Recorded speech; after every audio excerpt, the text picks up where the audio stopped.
students, today we are going to discuss electricity. Electricity class 10th का बहुत ही important topic है और सबसे पहले हम इलेक्ट्रिसिटी में पढ़ने के वाले है क्या इलेक्ट्रिसिटी। हमने देखे एक छोटे से बल्ब से लेके बड़े बड़े पावर स्टेशन, हर जगह कनेक्शन, लाइट दिख रही है, जो लाइट दिख रही है इलेक्ट्रिसिटी वर्ड ही है कि हम बोलते हैं यार बिजली आ गई, बिजली चले गई, इलेक्ट्रिसिटी आ गई, चले गई, ये सब है क्या। तो यही हम पूरे चैप्टर में डिस्कस करेंगे कि जनरेट कहाँ से हुई इलेक्ट्रिसिटी, क्यों हम इतनी लाइट्स देख पा रहे हैं अपने आसपास, जितने भी इलेक्ट्रॉनिक इंस्ट्रूमेंट्स है जो हम इलेक्ट्रिसिटी के थ्रू कनेक्ट कर रहे हैं वो कैसे यूज हो पा रहे हैं, तो वो हम इस चैप्टर में डिस्कस करने वाले हैं। सबसे पहले हम डिस्कस करते हैं इलेक्ट्रिसिटी। इलेक्ट्रिसिटी ये जो जनरेट हुआ है ये है इलेक्ट्रॉन वर्ड से। इलेक्ट्रॉन हम सब ने क्लास 9th में डिस्कस किया है कि जो एटॉम्स होते हैं और एटॉम्स के आसपास इलेक्ट्रॉन्स रिवॉल्व करते हैं, इलेक्ट्रॉन्स एंड प्रोटॉन्स। तो जो प्रोटॉन्स होते हैं वो होते हैं पॉजिटिव चार्ज एंड इलेक्ट्रॉन्स होते हैं नेगेटिव चार्ज। और जो एटॉम के अंदर जो न्यूक्लियस होता है साथ में वहाँ पे होता है न्यूट्रॉन। तो न्यूट्रॉन्स होते हैं वो होते हैं न्यूट्रल चार्ज। तो हम बात कर रहे हैं कि हमने इलेक्ट्रिसिटी में सिर्फ इलेक्ट्रॉन्स को क्यों लिया, नेगेटिव चार्ज को, प्रोटॉन्स को क्यों नहीं लिया, न्यूट्रॉन्स को क्यों नहीं लिया। और इलेक्ट्रिसिटी है क्या, तो इलेक्ट्रिसिटी एक्चुअल में है फ्लो ऑफ चार्जेस। तो अब हम फ्लो ऑफ चार्जेस की बात कर रहे हैं तो हमने नेगेटिव और पॉजिटिव चार्ज में सिर्फ नेगेटिव चार्ज को क्यों कंसिडर किया है फ्लो इलेक्ट्रिसिटी के लिए, पॉजिटिव को क्यों नहीं किया है। तो हम लोग को पता है कि इलेक्ट्रॉन्स, जो प्रोटॉन्स है वो हमेशा बाउंड होते हैं। ये हम हायर क्लासेस में डिस्कस करेंगे कि जो प्रोटॉन्स है वो बाइंडिंग एनर्जी के थ्रू, न्यूक्लियर एनर्जी के थ्रू बाउंड है, बट जो इलेक्ट्रॉन्स है वो है फ्री एलिमेंट, आवारा, घूमते रहते हैं, जिधर उसे डायरेक्शन मिलेगा वो उधर बह जाएंगे। और मल्टीपल नंबर ऑफ इलेक्ट्रॉन्स ये साथ में जब बहेंगे तो इसी को हम कहेंगे फ्लो ऑफ इलेक्ट्रॉन्स।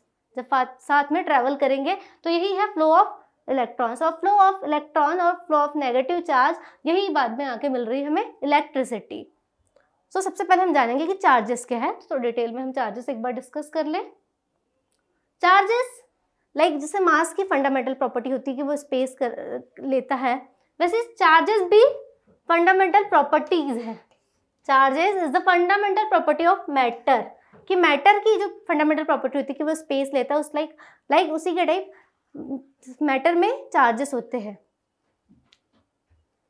सबसे बेसिक प्रॉपर्टी। और चार्जेस डिसाइड करते हैं कि वो अट्रैक्ट करेगा, रिपेल करेगा। और ऐसा unit of electric charges coulomb. Electric charges की जो ऐसा यूनिट है वो है coulomb. And charges are two types. The first one is positive charge and the second one is negative charge. तो हमने अभी डिस्कस किया जो नेगेटिव चार्ज वाले इलेक्ट्रॉन्स है, पॉजिटिव चार्ज वाले प्रोटॉन्स है। अब ये क्या कर रहा है, कौन अट्रैक्ट कर रहा है, कौन रिपेल कर रहा है।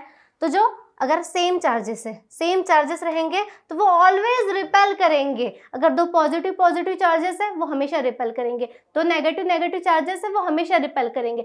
बट अगर दो अपोजिट चार्जेस मिल गए, दैट मीन्स एक पॉजिटिव एक नेगेटिव है, तो फिर वो अट्रैक्ट करेगा। That means opposite attracts and the same charges repel each other, एक दूसरे को दूर करेंगे। तो सेम यही सारे फंक्शंस जो हमने क्लास 9th में डिस्कस कर चुके हैं, इन्हीं के थ्रू हम इलेक्ट्रिसिटी को डिटेल से पढ़ेंगे।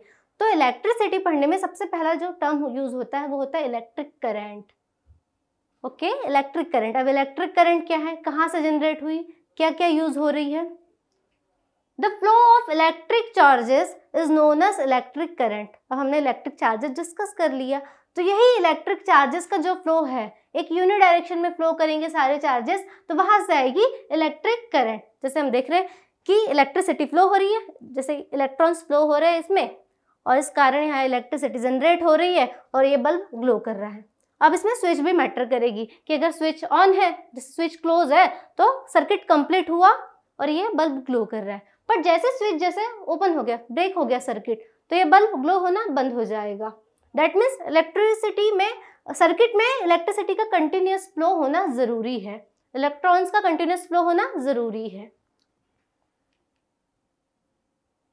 But by convention, electric current flow in the opposite direction of the movement of electrons. तो हमने तो कह दिया कि इलेक्ट्रॉन्स एक मूव हो रहे हैं, फ्लो ऑफ इलेक्ट्रॉन्स क्या है, करंट है।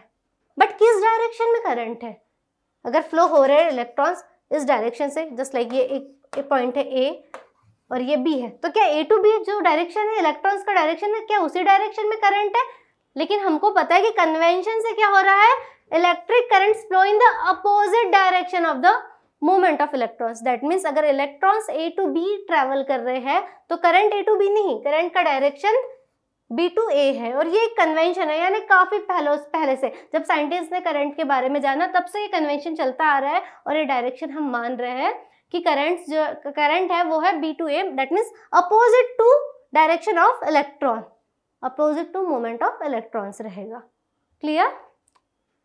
एक एनिमेशन है कि देखिए इलेक्ट्रॉन फ्लो हो रहे हैं नेगेटिव से पॉजिटिव, इलेक्ट्रॉन नेगेटिव से पॉजिटिव जा रहे हैं, तो जो करंट है वो हमेशा अपोजिट जाएगा। तो जो कन्वेंशन करंट है, क्योंकि ये बहुत पुराना कन्वेंशन, बहुत पहले से मान रहे हैं हम लोग, इसलिए हम इसे कन्वेंशन करंट कहते हैं। तो वो है हमेशा opposite to direction of electron flow रहेगा।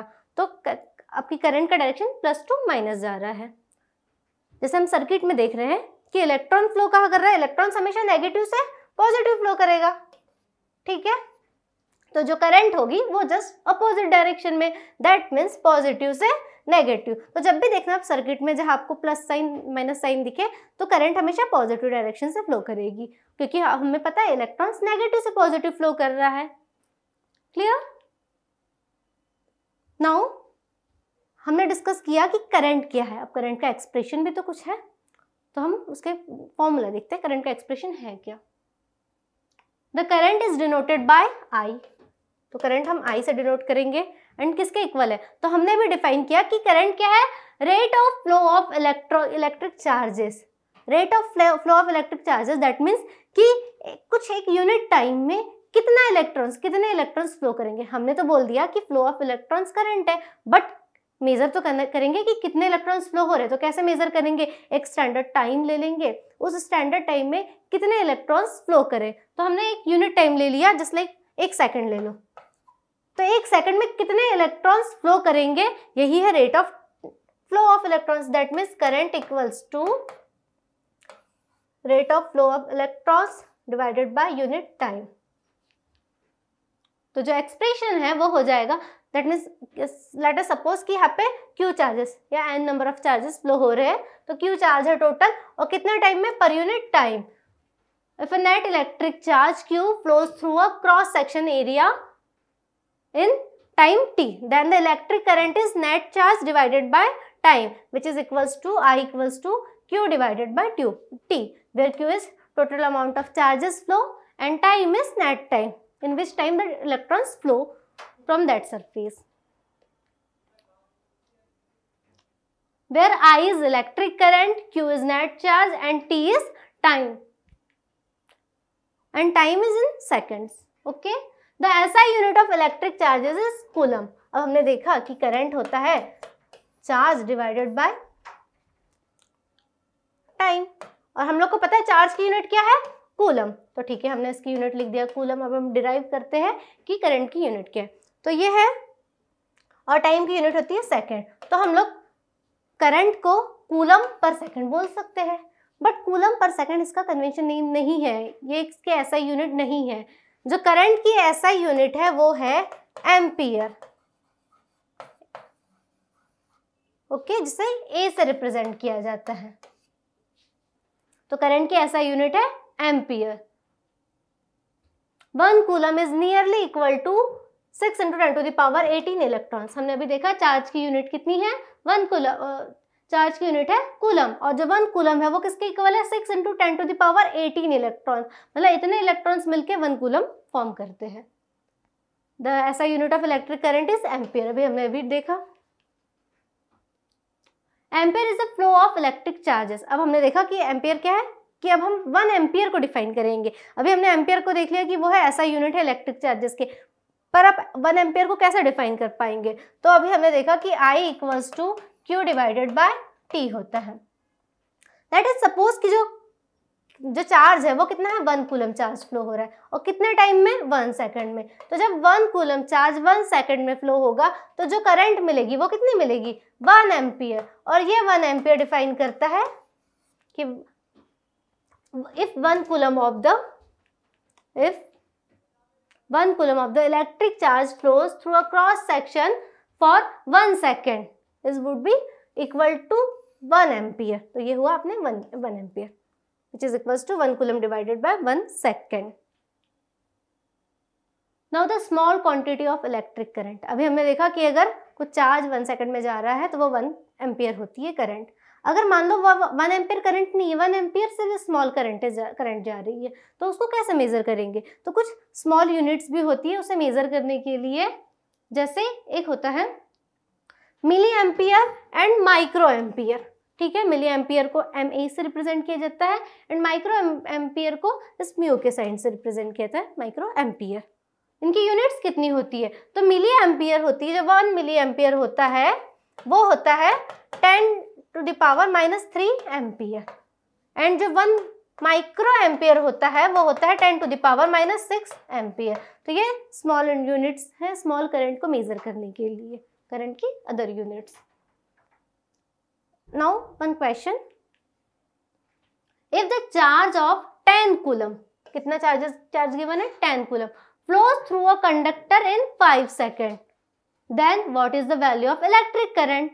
So in this question we have given the value of charge is equals to 10 coulomb and it flows through a conductor in 5 seconds. That means time is given as 5 seconds and now we have to find the value of electric current. So अभी हमने discuss किया कि electric current का formula है, जो expression है वो है I equals to Q divided by time and time in seconds. So Q कितना है? गिवन है क्वेश्चन में 10 कूलम एंड टाइम गिवन है 5 second. That means it is equals to 10 divided 5 which is equals to 2. लेकिन ऐसा unit लगाना जरूरी है, आधा नंबर कट जाएगा एग्जाम में वरना. तो current is equals to 2 ampere. Clear? So the value of electric current is 2 ampere. Now again one more question. A current of 0.5 ampere is drawn by a filament of an electric bulb for 10 minutes. Find the amount of electric charges that flows through the circuit. So in this question we have given the value of current which is equals to 0.5 ampere and drawn by a filament of an electric bulb for 10 seconds. So the current जो flow हो रही है वो कितने देर के लिए हो रही है? 10 seconds के लिए, 10 minutes के लिए. Okay, 10 minutes. Find the amount of electric charges that flow through the circuit. तो हम लोगों को पता है कि जो करंट का फॉर्मूला होता है वो होता है I equals to Q divided by T and T always in seconds. But in this question we have given 10 minutes. तो इस 10 minutes को हमको सेकंड में कन्वर्ट करना है और हम लोग को पता है कि 1 मिनट में कितने सेकंड्स होते हैं? 60 सेकंड्स. सो 10 मिनट्स में 10 into 60 which is equals to 600 seconds. तो अब हम वैल्यूज पुट करेंगे. Q which is equals to हम लोग को फाइंड करना है value amount of electric charge, that means the value of Q and T is given as 600 second and the value of I which is equals to 0.5 ampere. तो ये equation अब form हो जाएगी Q equals to 0.5 into 600 and which is equals to 300 and the unit of charge is coulomb. So the amount of electric charge that flows through the circuit is 300 coulombs.